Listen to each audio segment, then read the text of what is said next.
This week on the Lords of Grantham podcast, we're starting a brand new show, The Forsytes. It's getting a middling reaction from fans and critics, but it's already been renewed for 3 seasons. It's a remake of a show that was very popular 20 years ago, and it's got a lot of names and faces that we love in the podcast. So let's see what all the fuss is about. Forsytes Season 1, Episode 1. Let's go. Everybody's got a price. Everybody's gonna pay. 'Cause the $1 Million Man always gets his way. And we are here doing something that we haven't done in years, Corey. It's been a long time since we watched the first episode of something completely new to us. Well, I guess Miss Austen last year was kind of new, but we were familiar with Jane Austen thoroughly. This is our... Rivals new last year also for us? No. No, okay. I guess you're... Well, no, you're right. But it feels like forever since we watched something... Like a vintage period drama, like through and through. It's been a while since we've kicked off watching like one that is firmly set way back, crazy names, a lot of characters we got to get to know. Like we've been kind of drifting crazy names towards... like Joe. Exactly. We've been like drifting towards like comfort watches of like period dramas. This is like firmly back like PBS masterpiece, baby. we're back home. This reminds me of when we watched Bridgerton initially years ago. When people were like, "Hey, don't do it. It's not good. Don't do it." And we were like, I'm doing it. I'm going to do it. And we enjoyed it. And I feel like this one it has not been glowing reviews, but it's been steadfast. Like it's already renewed for 3 seasons, so this is gonna exist. Which is why, for a peek behind the curtain, we picked this instead of the 25-year-old Forsyte saga, which we can still get to. It's not going away. Correct, but it's something where people have warned us, saying it's not that good. But I don't know, Dave. Watching this first episode, I think it's better because it's not that good. Because the things that aren't good, they're either going to improve with time, or they're going to be funny to discuss. Because there's pieces already in this premiere that are deeply unserious, and I can't wait to talk about it. I enjoyed the show so far. So if you're wobbling on whether to watch Forsyte, I say it's worth watching this first episode at least, and then catching up, listening to us, and seeing if it's worth continuing down that trail. But for now, watch that pilot if you haven't. Yeah, it's like 55 minutes. You're probably going to wind up supporting your local PBS station to watch it, which is a wonderful thing to do in 2026. If you're in America, because the show did premiere last year in the UK. So for some people, we are late to talking about this. For others, here in America, we're right on time. Right on time. And this is the first episode. I think episode 2 just came out last night, but that's okay. People are catching up on their own terms. Yeah. So before we get into this, we briefly touched on it in the intro of last week's episode. You did. Yeah. There is a big piece of news that is out in the period drama world that, I feel like we could do a whole Patreon episode about this if we need to. But Bridgerton Season 5 is not Eloise. I couldn't believe it. I was literally getting up to go to work the next day, and they dropped that teaser for the next season right after we had recorded the night before. And I was like, I got to mention it in the intro because they did us so dirty there. We record all that. We spent so much time talking about who is the next season going to be about, and then they tell us right then and there, like, oh, it's Francesca and Michaela. If you thought otherwise, you were wrong. Great. Good to know. Yep.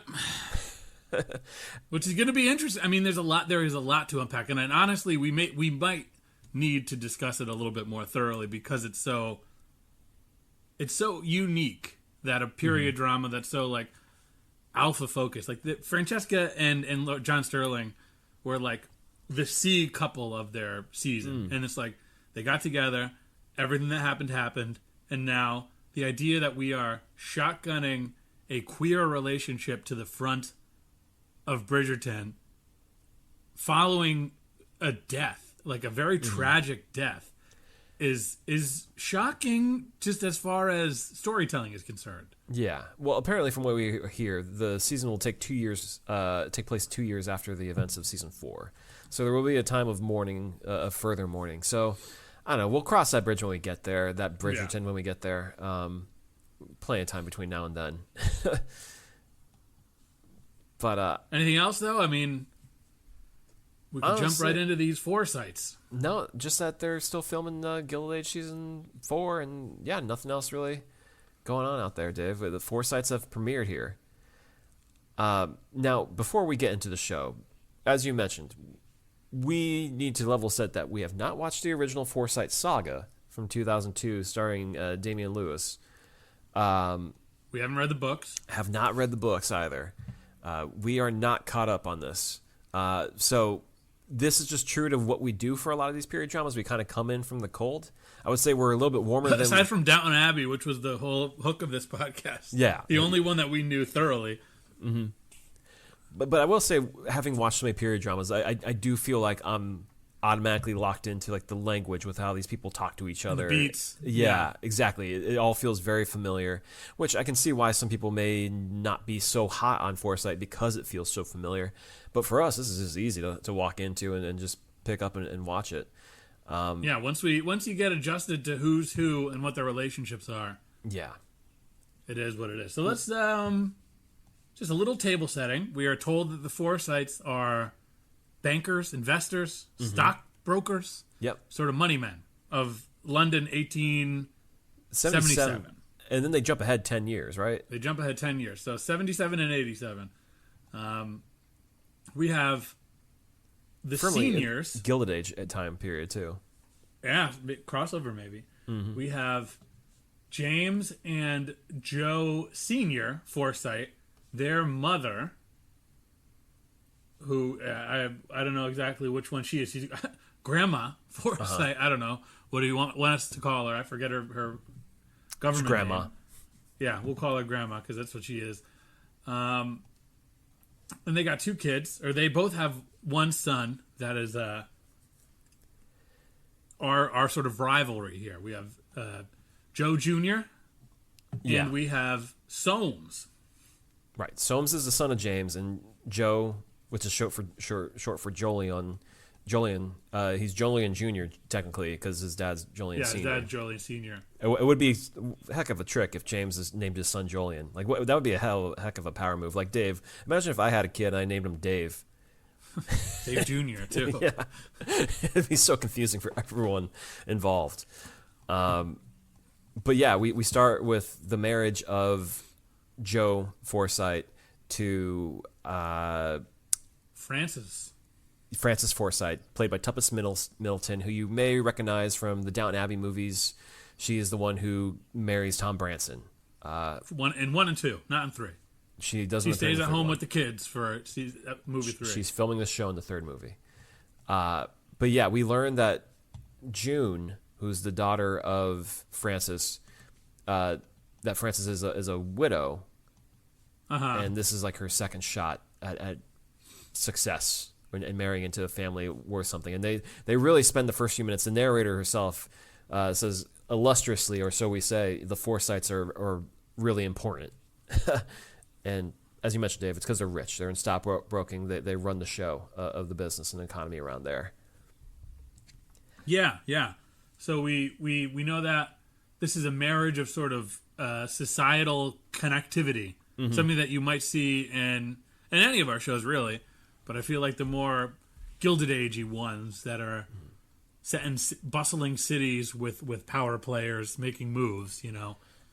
Exactly. And they immediately set up, too, that there's a rivalry between Soames and Joe because Joe had been out in Europe. And as soon as they said he's been out in Europe, it's like, oh, that always is code for there's a history there that he doesn't want revealed or something. Because, like, whenever a character on the show says, they've been around town in Europe, they got up to something. Something happened. Yeah, they lived. They got the opportunity to have a leap year, or gap year, as they sowed their oats, their wild oats, as they like to say, as Prince Charles once did, or whatever, on the crown. But Soames isn't thrilled to have Joe back because he was kind of assuming the position of the Forsyte around town. So they're already clearly... establish that there's some envy for what Joe has, and James, his father, kind of stokes those flames, saying like he's kind of taking your spot, boy. Yeah, and I think this is an interesting thing to pair with the after we watched a season of Bridgerton about a sort of artistic, freewheeling rake of a man settling down. Like our boy, our guy Joe Jr. Is very much a supporter of the arts. He likes to draw. He and from the get-go, and I'm just going to say this right now, I think the grandma is insufferable. Leaning a little too hard on the winking at you in the narration. It feels like if you made the Dowager Countess a heel, like an overt heel. Like a lot of the stuff that she says is sort of what's the word I'm looking for? It's a situation where at one point Joe Jr. has drawn a picture of young June, and June says, "Grandma, look at this picture," and she goes, "Don't encourage that." Yeah. It's kind of like the obvious heel-ish statement to make is what she makes. So it's going to be an uphill battle for me starting to like this grandma, especially given that we've watched many shows with lovable elders in the past year. It's kind of like like you said, it is the Maggie Smith type of role where she's supposed to be the one who gets the last word and kind of smirks about it. But the thing is, this episode she doesn't say anything particularly clever that makes you kind of chuckle to yourself, that lets Maggie Smith or the Dowager Countess get away with it. Here it's just like, you're just being annoying, old granny. I'm sorry. Yeah, exactly. Emily Forsyte. But the other thing that stood out to me, a lot of recognizable faces here. Jack Davenport is James Forsyte. You may know him from the Pirates of the Caribbean movies. You got Stephen Moyer. Which one is he? He's like the... Oh, Norrington. Okay. Yeah, Norrington. You're a Norrington guy from the Pirates movies. I guess. It's been I remember you 20 being like... years since I've seen a Pirates movie. I did not like those movies after the first one, but I remember you being big on like, Norrington's got to do something in the third movie. And I do not remember anything that happened in those movies. Oh, yeah. He's a great character. It comes back to you now. Well, I had to look at it because he wears a white wig in those movies. So... Stephen Moyer, though, he's also the father for Jolien from True Blood. He's in that. But the weird thing is that they jumped the show ahead 10 years, and but none of the changes. Nothing changes. Everyone's look stays looking exactly the same. Yeah, really great skincare routines for these Forsytes. I mean, they are rich. Right, incredible. Meanwhile, June Forsyte ages up 10 years, and she looks old enough to be Joe's like wife. Like she does not look. My girlfriend walked in about halfway through the episode and sat and watched it, and she was like, "These two have chemistry. Are they going to get together?" And it was boy. June and Joe Jr. Maybe. I don't know. I mean, it's a Woody Allen situation. They're not blood related. That is unfortunately true. So yeah, they jump ahead 10 years. Where do we want to pick up? Because there's kind of two lines of narrative here. There's what Soames got going on. There's Soames and there's JJ. Jojo. Let's talk Soames, because I think he's going to be chasing Joe Jr.'s drama while trying to morally middle himself. Apparently, his characterization is also one that's very much been ruffling the feathers of Forsyte Saga fans, because apparently he's supposed to be kind of like the likable rake, the cat. He is the Damian Lewis of this show. But he's very stoic here. He's kind of cranky in a way. He's like young cranky. Yeah, he doesn't have kind of like the twirling of his mustache, even though he has a mustache. Dude is yoked, like anachronistically for the time period. Like it doesn't make any sense how jacked up this guy is. I don't know what he's doing for his workout regimen. But yeah, he kind of just comes off as a unlikable guy this episode. Because the first time he really makes his voice heard is we're at the business of the Forsytes, and the reason why the Joliens run the show is because they pretty much own the business of their stock trading company. Yeah, Joe Sr. is the big dog. Right. He runs the company, and his son is going to inherit it. And so early on, Soames is making the case that, hey, for Durham Mining, the owner is going to retire soon. He's old. We know this is going to happen. We should dump our stock because it's going to sink in value once he's gone. People are going to be wary of the value of it. We should just dump and just collect what money we can get. Yep. Jolene says... Joe Jr. says, no, we should keep our money. Maybe even invest a little bit to show some faith in this continuing on with the sons inheriting it. This would be, good for their business. Like, us divesting will actually probably hurt them more than anything. Think about the people. He's kind of, he's like, isn't this a little unethical what we're doing? Like, we're not being good people if we do this. Mm-hmm. And Soames is like, all right, whatever you say, wise guy. The troubling thing is we don't have any now after watching years of Poldark, we don't have any insights into actually what are they mining, what are they getting out of the mines. Because that would be my next question. Have they found any copper? Because otherwise they're justified to not invest in that. Because like Poldark, it was all about getting their investors to invest in their mining. Otherwise they were sunk. But you get the feeling that Joe gets the last word, saying like, we're not doing that. And as soon as everyone leaves the room, Soames says to James, we got to divest. And James is like, yeah, of course. Come on. Yeah. And to be fair, I think Soames is actually correct. I mean, if this is it's insider trading. It's not insider trading. It's speculative. I think he's actually correct. Like, this is the right thing to do. Like, if the guy knew the guy was sick. Yeah. If the and guy he knew the business was going to go belly up. But it's also, I wouldn't do it. I think morally it's not right, but you're not in a moral business is my point. But when you're rich, you kind of have the argument that JJ is making, Joe Jr., is that when you are wealthy and you have the power to help people, you kind of owe it to your morality. If you're moral, sure. So this, what? This is a very Ross Poldark and George Warligan sort of rivalry. Yeah, definitely. Like a cranky money guy and a all heart guy. Yeah, one uses the head, one uses the heart, and they cannot see eye to eye. And the irony is that Soames needs to use his heart because he needs to find a significant other. His father is like, prodding him like, it's time to get locked up. And we meet Irene Forsyte. Heron. Heron. Spoiler alert, because the IMDb does not hide that from you.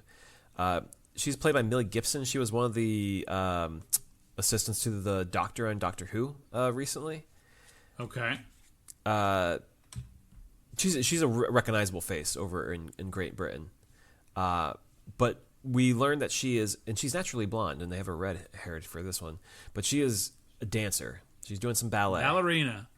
Yep. And in walks, this is a straight up out of the Lady Araminta Gunn from Bridgerton. Mm-hmm. We get a wicked stepmother. Yep. Professor Heron. Tristan Sturrock. This is a guy. You know this him, is a Dave. face. It's Zachy. Zachy. From Poldark. Yeah, look at that. He comes in and he's like, I love you. You're the best. Mm-hmm. I just want you to know that I've got you set up with everything you need to keep following your passions. And stepmom is like, I don't know about that. Yeah. She seems very unsupportive of her stepdaughter's desires to be an artist. People hate the arts, They're not here for it. And we see, Grandma Forsyte hates the arts. She thinks the only thing you should do is buy and sell it. It's like playing Monopoly. Capitalist society. People. Everything is about money moving. So we later see the Herons taking a walk, promenading, if you will, as they do in Bridgerton and all of our period dramas, sort of showing face. And who walks by but Soames, Forsyte. Yep. Locks eyes with Irene, like, oh, hey. Yep, and he's like, Uchi mama. The stone-faced, mustachioed Soames is immediately taken by her, but also immediately taken is Professor Heron, who grabs his chest and is like, ah! It's so comical, because, like, the way he is entirely keeled over, like, it's okay. I'll keep going. And they're like, Dad, sit down. Keep going where? We're walking around the pond, dude. Like, get in the carriage. And there's a bench literally right next to him, and he's like, no. It's just so overplayed. And then Soames is just like, Wait a second, sir. I got you. I'll take care of you. And immediately he's like, oh, and then the best is that as he's clutching his chest, the professor, stepmom looks at Soames is like, you're a Forsyte, aren't you? Ooh. Isn't that wonderful? Your man is dying. He is dying. Professor Heron is literally dying, and at the same time, Soames is also like, what's your name? Can I get your name again? Yeah. Hey, here's my card. Call me. Yeah. I hope your dad's okay. Well, I hope Zachy gets some more work because he is not long for this show. He is gone. Yep. Unless we get is some flashbacks. Is there a Poldark connection here, creatively? It says that from the people who brought Poldark on the poster. So there's got to be, but I don't know who exactly it is. We got to do a little research about that. Oh, it's the same person who adapted the Poldark series from the 2015 reboot. It's Debbie Horsfield. Okay, great. So that's why it's the same person. That's the connection, yeah. Which is so funny because people love Poldark, and here she is doing something they're not crazy over. Well, we're here regardless. We move forward, and we see that indeed the professor does not make it. Nope. And Soames reads about it in the paper. Yeah. And he goes, okay, I gotta go, And I think the thing we see with Soames is like he's ruthless and he's a little cutthroat, more so than his cousin, but he's also a human with feelings and blood and all that. And he's like, okay, this happened around me. The girl was kind of cute, but I should probably go pay my respects. Yep. It's also an opportunity to be like, yeah. Hey. Although that is probably the worst place to drop in and be like, man, to follow up with that girl, funeral. That's the place to make a move. I mean, that's like the dark turn of the movie Wedding Crashers is like, let's go to a funeral and get girls. That's literally what Soames is doing here. But I mean, what you call it? What's the Lady Heron's name? It's Clarissa. Yeah, Clarissa is okay to see him though. She's happy to see him. She could care less that her man died. No, she's like sizing him up. It's hard to tell if she's sizing him up for herself or for her daughter. I don't think it's hard to tell. I think she's sizing him up for herself. Yeah. And he's like, hey, anything that I can do. And they're like, hey, you're a Forsyte, money. Can we go talk about the will?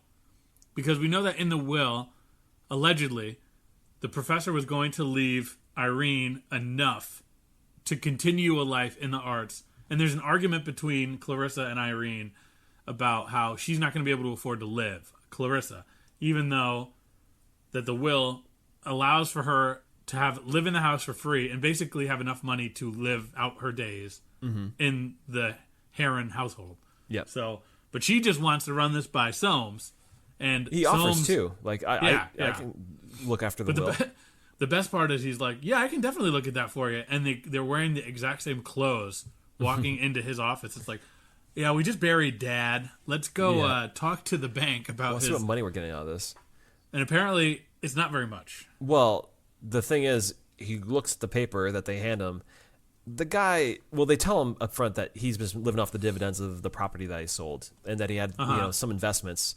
And when they hand him the paper of what they invested in, it's literally Durham Mining, which he had said earlier this episode, we need to divest from and sunk the value of the company, which is so funny to me. Like, that's just so comical because, like, don't diversify your bonds. If there's one thing, if you're going to become an investor and invest in stuff, don't put all your money into one mine. Like, what is wrong with you, Professor Heron? He was boys with the guy who ran it.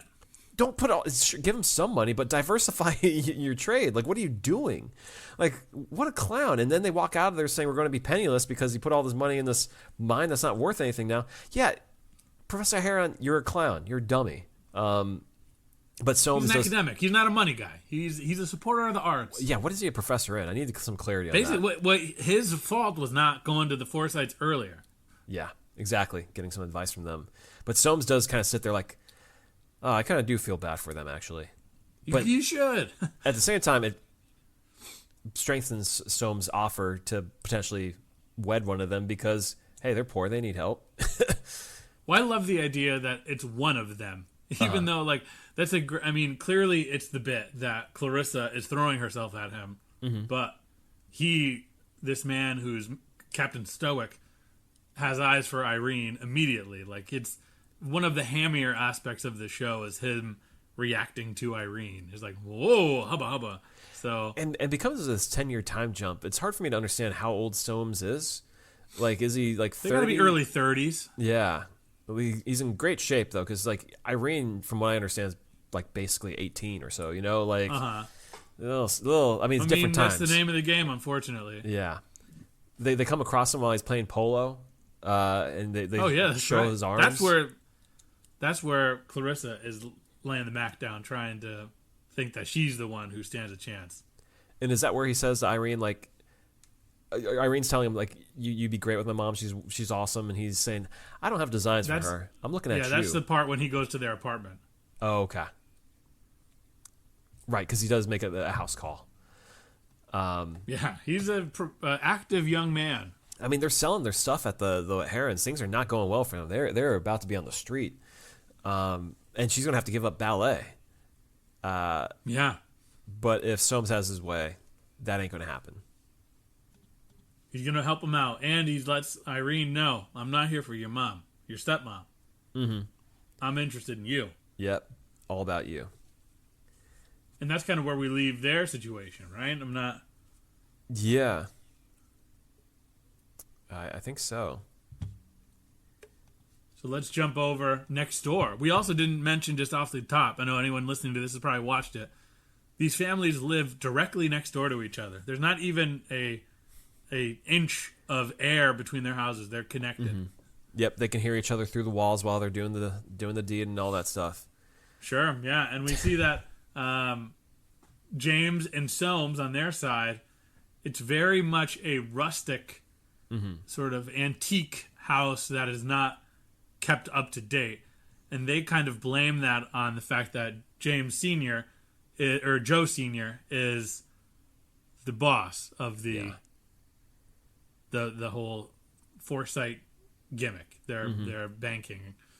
So June's 18, and we see that June and Joe have a really strong bond, and that Tuppence Middleton, Frances, is a little bit more of a leaning into the arranged marriage of it all. Like, she's brings up the fact that, like, this is advantageous to everybody, and over again we get this sort of talk from her that this is all sort of not a love marriage but a status marriage. Yeah. And it's time for June to get into her own status marriage and can keep this train rolling along. Yeah. Because, they're approaching her 18th birthday. And so they're going to need to have, like, a ball to properly debut her. And so this isn't as extravagant as Bridgerton, but they're welcoming her into the world as an 18-year-old. And she's rattling off names for her. Like, Charlie Armstrong may be there. What about so-and-so? And then someone says, what about the Prince of Wales? And, well, I think Julian Jr. says Prince of Wales. But need to make an appointment with the town dressmaker to get her ready for this. The new hotness, if you will. The sort of underground dressmaker. Mm-hmm. Louisa Byrne. Eleanor Tomlinson. Demelza from Poldark. I mean, speaking of people that haven't aged in 10 years. I know. And she just had a kid, too, like last year or something like that. I kept trying to write down Demelza on my phone while I was taking notes. And then it's like, no, it's not Demelza. It's Louisa. Mm-hmm. She looks the same with the crazy red hair. And she literally looks like she just walked off the set of Poldark onto this show. But yeah, she's a dressmaker, and she's happy to work with them to make this dress for her. Yeah, and we see that June is not necessarily like a tomboy, but she's very much in the sort of blueprint of someone like an Eloise Bridgerton, where the rules of society bother her. She wants to be a part of it, and she wants to walk the walk, but she also doesn't want corsets, and she doesn't want things the way that mom wants her to have things. She wants to be her own person. Yeah. She loves, like, being silly and having fun and all that sort of stuff. So we see just how talented Demelza, what's her Louisa is at making dresses because she finds a workaround for the what am I saying, that all of the sort of stuffy old clothes. Yeah. She's like, she makes everything comfortable. And June is like, you are incredible. Yeah. Very good at it. And we also see at some point too that she has a couple kids in her household. She's a busy lady. Yeah, she's got a little daughter and then a dark-haired tween, maybe 10-year-old boy. And like you said, yeah, we get individual scenes of understanding how June is kind of an independent person. We get a scene of Jolien sketching. He's like sketching what looks to be Venice because we know he had his time in Europe. Pretty good artist from what we can see of that. Yeah, on the scale of the best to the worst artists in the Lords of Grantham lore, he's on the upper half. Right. And then also we see a random scene of Joe Jr. just boxing, shirtless, to let us know he's shredded. There's literally no purpose of that scene at all. It does nothing. Well, period dramas love boxing. I think they love the idea of combat sports as a sort of aggressive, something for these men to take their aggression out on. It's one of the few ways. We see that Soames is sort of playing polo, which is this sort of status sport, and Joe Jr.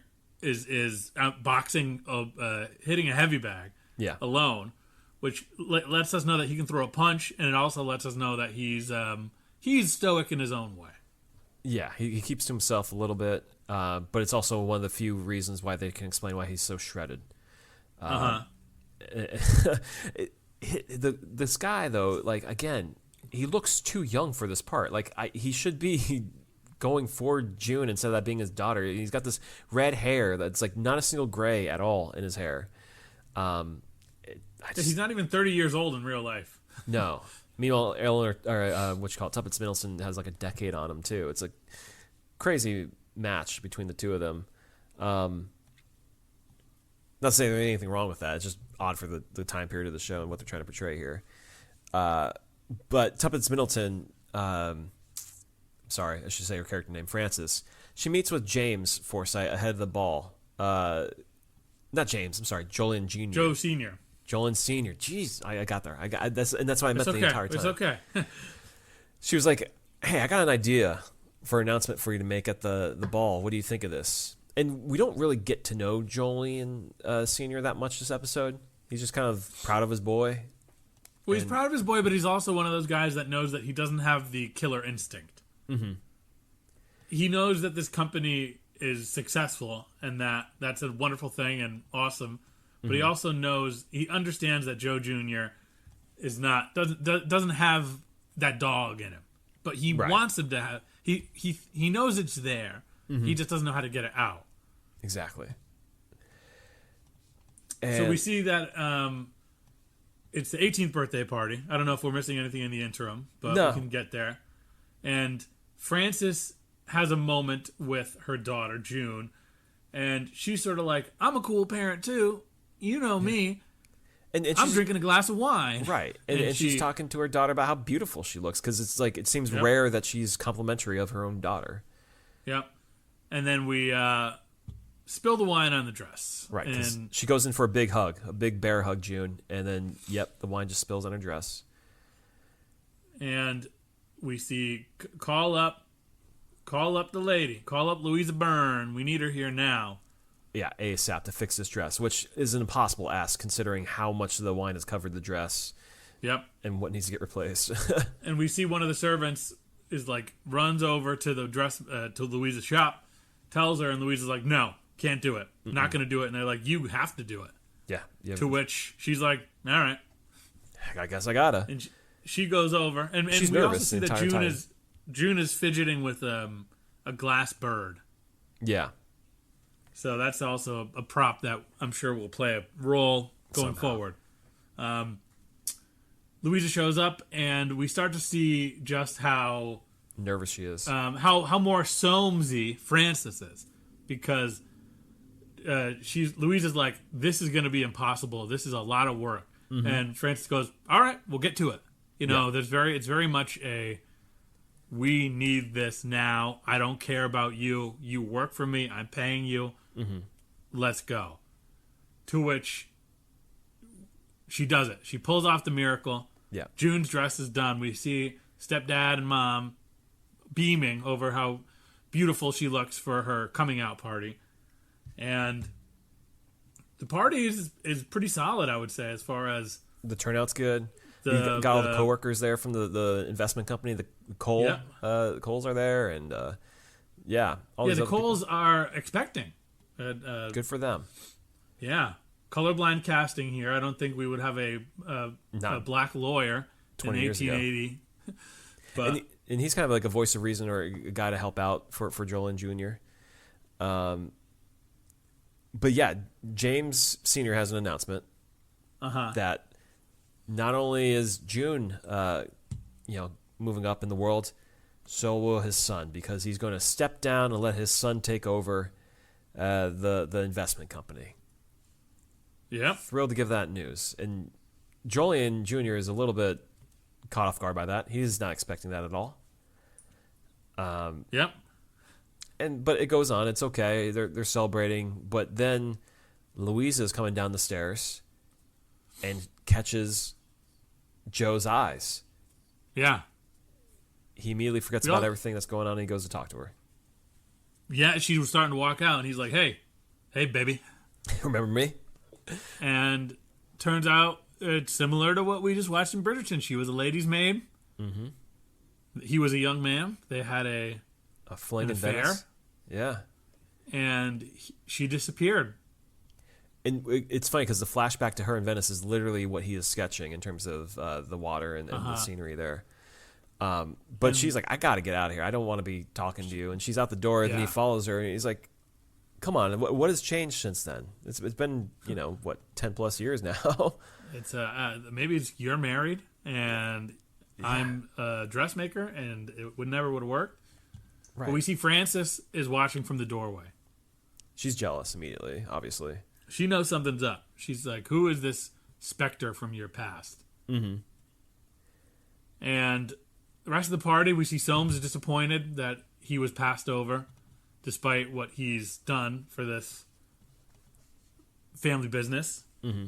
But we fast forward to... Oh, we do see Joe Jr. picking up that little toy that everyone has looked at that was on the couch there. Don't know what it means. The rosebud, some totem. Meaning. The next day, the prying, but also logical at this moment in time, Frances Forsyte goes to inspect and see what's going on. She goes to Louisa's shop to thank her, but she's actually going to suss out a little bit more than that. And she finds out that she sees her. She goes, look, I just wanted to thank you for everything you did. We couldn't have done, the party went off without a hitch. The dress was beautiful. Thank you. Oh, by the way, what's your story? Tell me about yourself. How long have you been in London? Mm-hmm. She goes, 10 years. Where were you before that? Ireland. Where were you before that? It's like, okay. Come on. A little bit personal. And then she says, oh, you have children. And she has the little girl, Holly, and the boy named Joss. And she says, how old is this one? And she says, 10 years old. Yeah. They're both 10. You see Tuppence's face. I think that she is... I am shocked at how good of a heel Tuppence Middleton plays. She is very convincingly scheming. She's going pot stir for sure. Yeah. And the kid says, my proper name is Jolien. Dun, dun, dun. Yep. Who could the father Mom be? calls me Joss. Dave, is there a chance that Joss here could grow up to be Joss Tofton from Downton Abbey?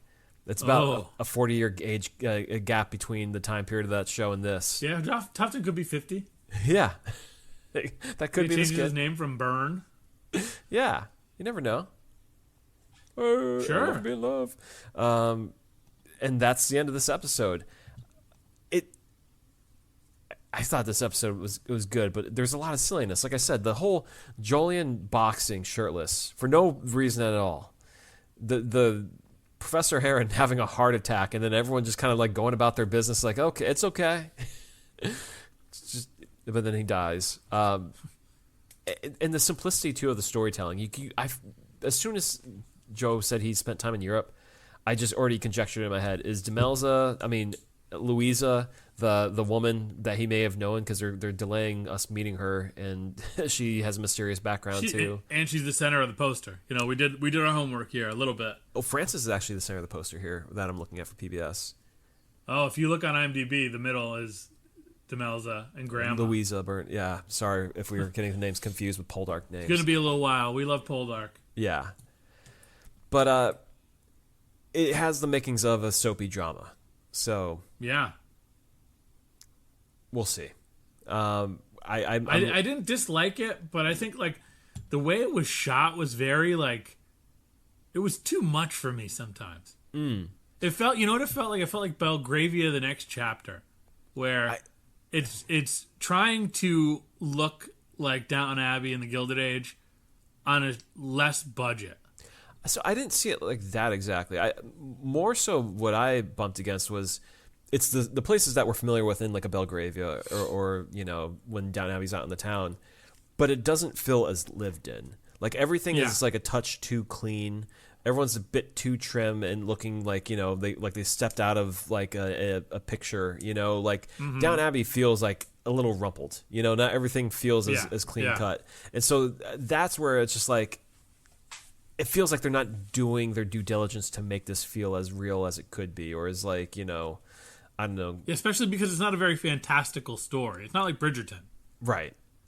And I understand the Forsytes are rich and all and stuff. I'm just saying, just show me a little bit of the beard is so perfectly trimmed on Joe Jr. Soames' mustache is so well Soames looks very curated. 2026. These are people who look like they've seen a cell phone is the thing. That's the thing. Exactly.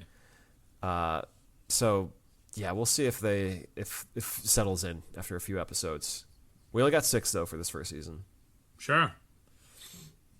But Dave, we got power rankings. This is what we do. If you're new to listening to us, I don't know why you'd be listening to us without having heard anything else. If you're here for the Forsytes, welcome. Welcome. Thank you for making it this far. But we rank the characters on who's having a good week, who's having a bad week. And so I'm going to start off here. Sure. Who do you got having a bad week? The third place bad week. I got Joe Jr. Okay. The guy gets promoted to a job that he doesn't want to be in. Suddenly, it's like the meme of suddenly you find yourself promoted to being the most important person at your job.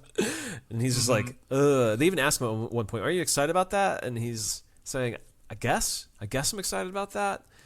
And then you can tell he's been holding on to this memories of Venice. And when Louisa walks in, you can almost see in his face all these lost years.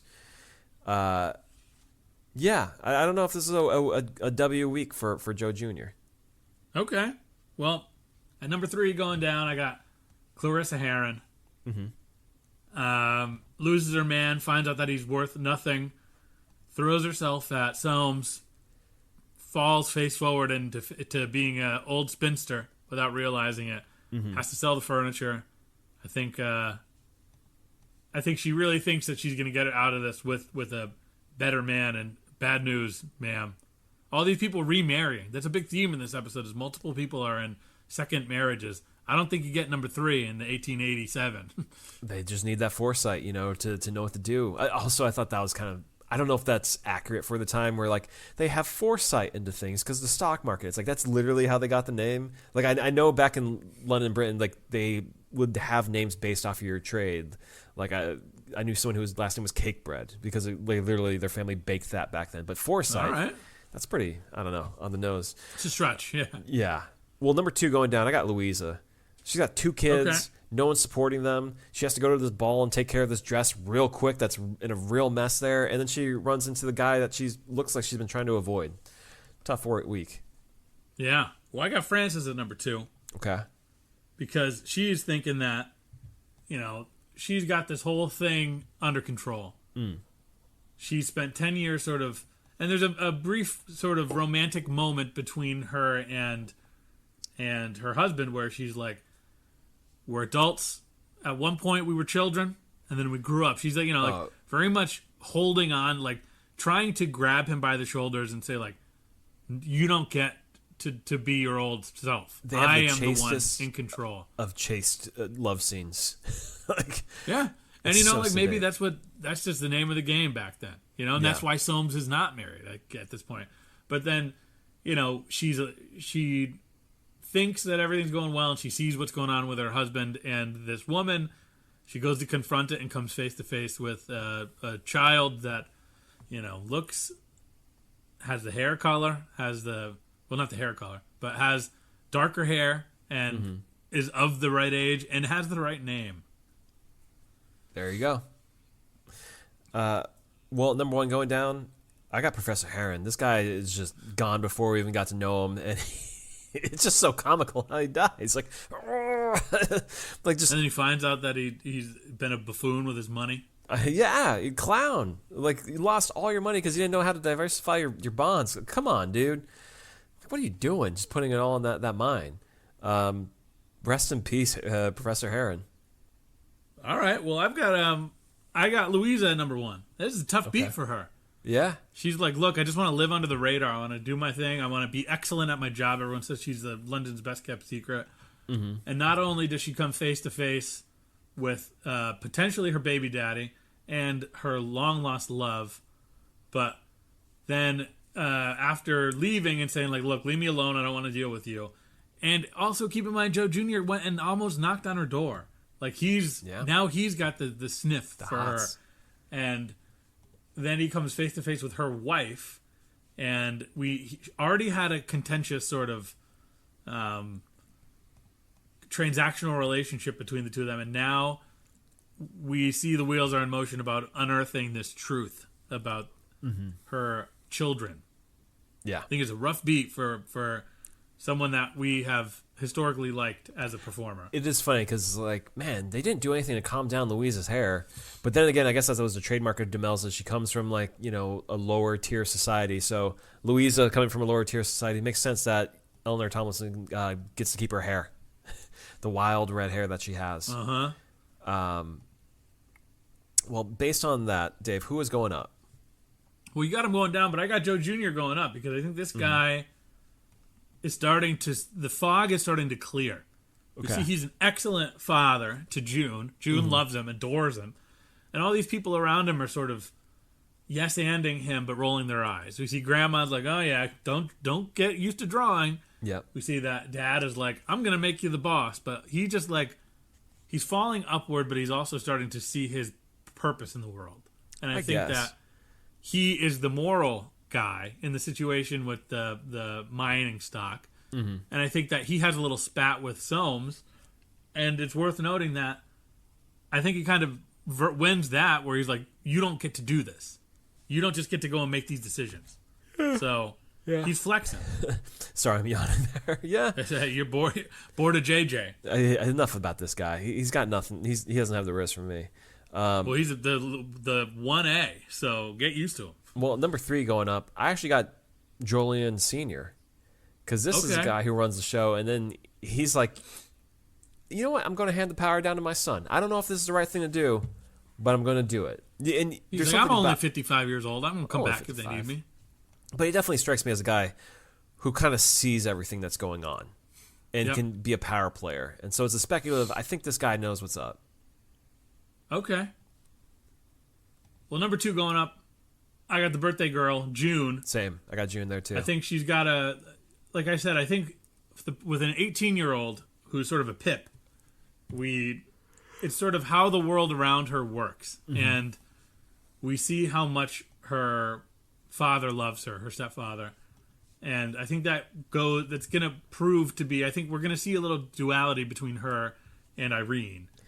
And it's good to see that. Going to need her positive energy in this show. Yes, I feel like she's the upbeat thing that the show needs here. So who do you got? Who do I got at number 1? Do you have any more to add on June or no? No, just she seems nice. Okay. Glad she had a smooth debut. Even though I think when she met the Armstrong guy, she was like, "This guy's a drip." Which, love it when a girl calls it like she sees it with these guys on the show. Like, don't pair me off with that guy. It's not for me. Well, number 1, I got the stash. I got Soames. This guy, he's helped someone who's dying. He tries to help. Makes a ruthless financial maneuver. Gets paid for it, though. That's advantageous to him and his business. Mm-hmm. And he's got his eyes on a pretty young lady that he, shakes him out of this world that he's been in. And he looks like he's really good at polo. Yeah. Oh, yeah.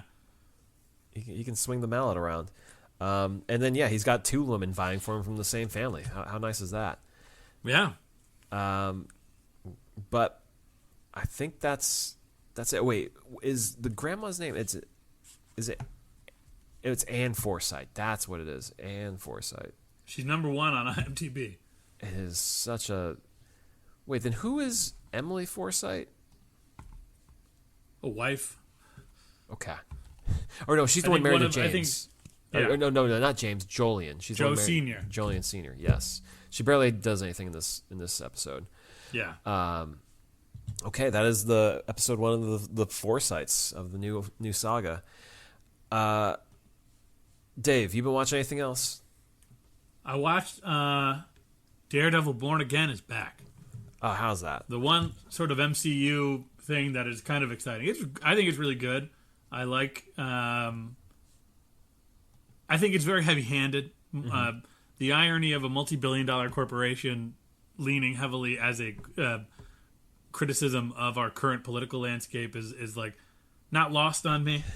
That we're critiquing the current president and the administration, but there's no denying the chemistry between Charlie Cox and D'Onofrio. I know you haven't watched any of it because it's too deep a pool to jump in at this point, but I have high hopes for the season. It's pretty fun. That's cool. No, I wish I could jump in. It looks good, but there's so many hours of TV there. Yeah, not worth. I would say honestly, I don't remember the Netflix seasons, but I would also say that you can't just jump in without having watched them. Yeah, I think I tried to watch one last year when it came back, and I was like, no, I can't do it. Nope. Well, what are you watching, Corey? Well, I mean, I don't think we get many opportunities to talk about it on this podcast. We're 2 boys from Connecticut, and we're... that's also something that I've spent... We're pretty proud of it. March Madness for my household. Yeah, I mean, we don't make a big deal about it, but we love the state that we come from in Connecticut. And it's not like we're recognized for many things beyond our pizza.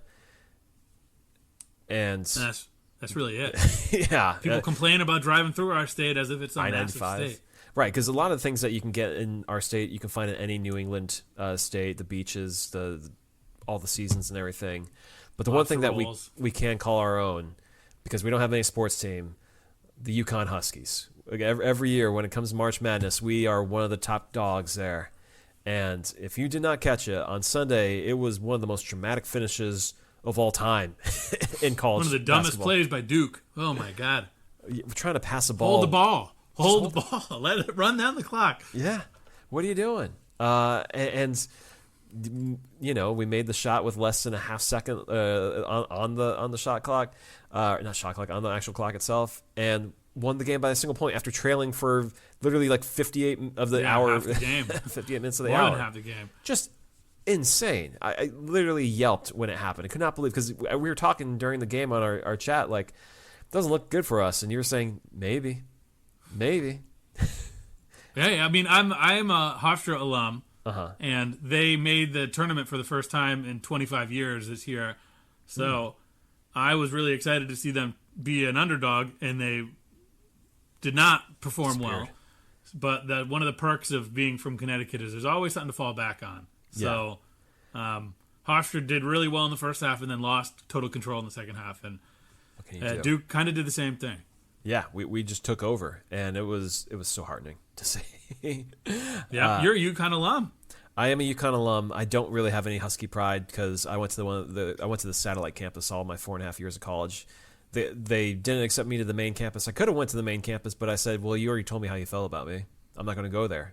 Mm-hmm. So I gave them money after I graduated once because I don't know why. It was like, yeah, I feel good about that school, but they're not getting anything else out of me. They got enough. Well, they're getting plenty from the state.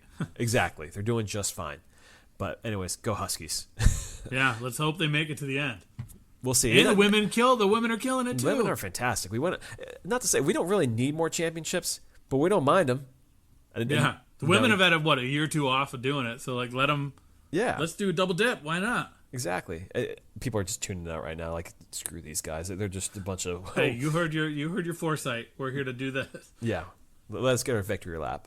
All right. Well, you know where to find us: Facebook, Twitter, Instagram. Hit us up at lordsgrantham@gmail.com. You can leave comments on our Spotify and our iTunes.